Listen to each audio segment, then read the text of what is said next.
Hi everyone, happy Friday. Today I'm going to be reading chapters 9 and 10, which are the last two chapters of Junie B. Jones and the Stupid Smelly Bus.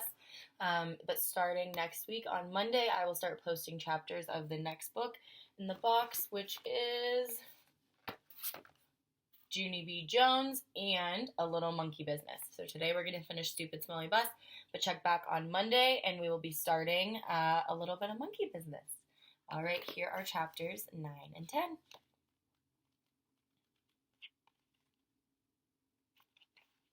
Chapter 9, Zooming Speedy Fast. I like running inside the school. It's funner than running inside your house. In school, you can zoom with your arms out like a jet plane, and you don't knock over the furniture. And also, the head doesn't get broken off of your mother's bird statue, which used to be a blue jay, I think. I zoomed straight to the cafeteria because there's a lot of tables to hide under in that place. Only when I tried to open the door, it was all locked up. And so I ran into another room across the hall. Only that stupid door was locked too. Hey, who did all this dumb locking? I asked. Then I started jiggling up and down because I was having a little bit of a problem, that's why. The kind of problem that's called personal. And it's about going to the potty. And so all of a sudden, I had to run down the hall, speedy quick, right to the girls' bathroom. Only guess what? When I got there, that stupid door wouldn't open either, and so I kicked it, and I banged on the handle because I weigh 37 pounds. Open up, and I mean it, I yelled. But the door kept on staying shut. It's emergency, I shouted, and then all of a sudden, I remembered that boy I can beat up because he had emergency too, and he got to go into the boys' bathroom. And so I zoomed across the hall and I pulled on the boys' bathroom door. But that dumb thing was locked too. Stupid, stupid doors, I hollered. After that, I started to jiggle up and down very fast. Oh no, now I'm going to have an accident on my skirt that looks like velvet. Only just then, I remembered something else about emergencies, because Mother told me what to do if I ever needed help, and its name is call 911. And so then I ran back to the dangerous nurse's office because that's where the phone was, of course. And then I picked it up and I pushed the 9 and the 1 and another one. Help, this is emergency, I yelled. All the doors are locked in this place, and now I'm going to have a terrible accident. Then I heard a voice on the other end. She said for me to calm down. Yeah, only I can't because I'm in big trouble and I'm all by myself and I need help real bad. Then the lady said to calm down again, except for I couldn't stand still, and so I just hung up and ran right out of there. And I just kept running and running till I got to the big doors at the end of the hall. And then I run right outside because maybe there might be a little toilet out there or something. Except I didn't see one. All I could hear was sirens. Loud sirens were all over the place, and they kept on getting closer and closer, and then a big green fire truck came zooming right around the corner, and a white police car, and a fast red ambulance, and guess what else? They turned right into the school parking lot, and so I stopped jiggling for a second, and I sniffed the air. Only I couldn't smell any smoke, and then I heard a grouchy voice. Hey, hold it, Missy, it yelled, and I got very scared inside, because Missy's my name when I'm in trouble. I turned around. It was the man with the can, and he was running at me.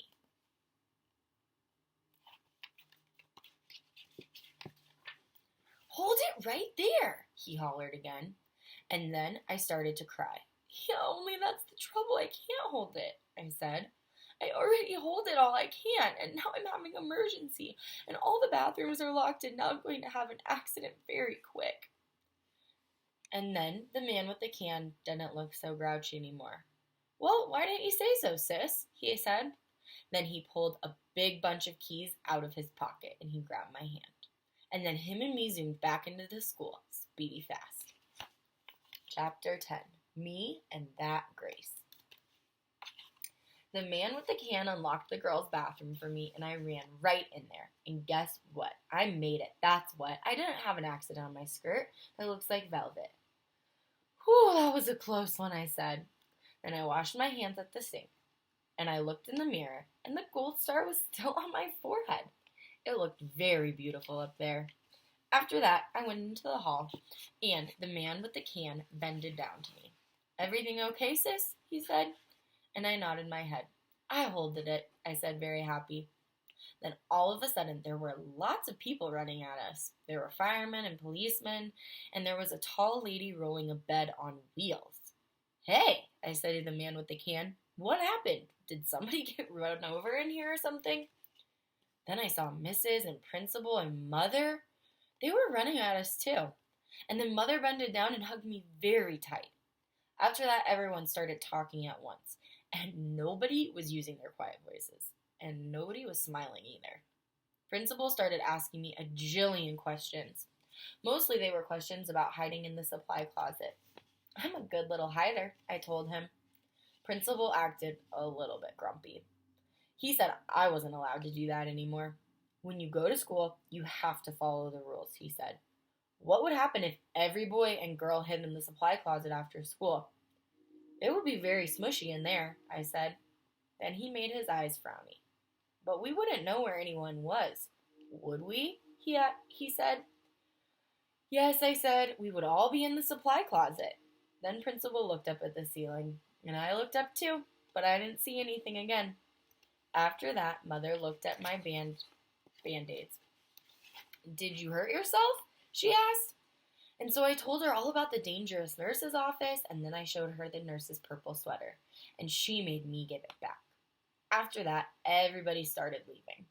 The firemen and the policemen, and also the tall lady with the bed. Then finally, my mother got to take me home. And guess what? I didn't have to ride on the stupid smelly bus. Except the car wasn't that fun, because Mother was grouchy at me. "I'm sorry the bus wasn't fun for you, Junie B," she said. "But what you did was very, very wrong. Didn't you see all the commotion you caused? You had a lot of people very scared."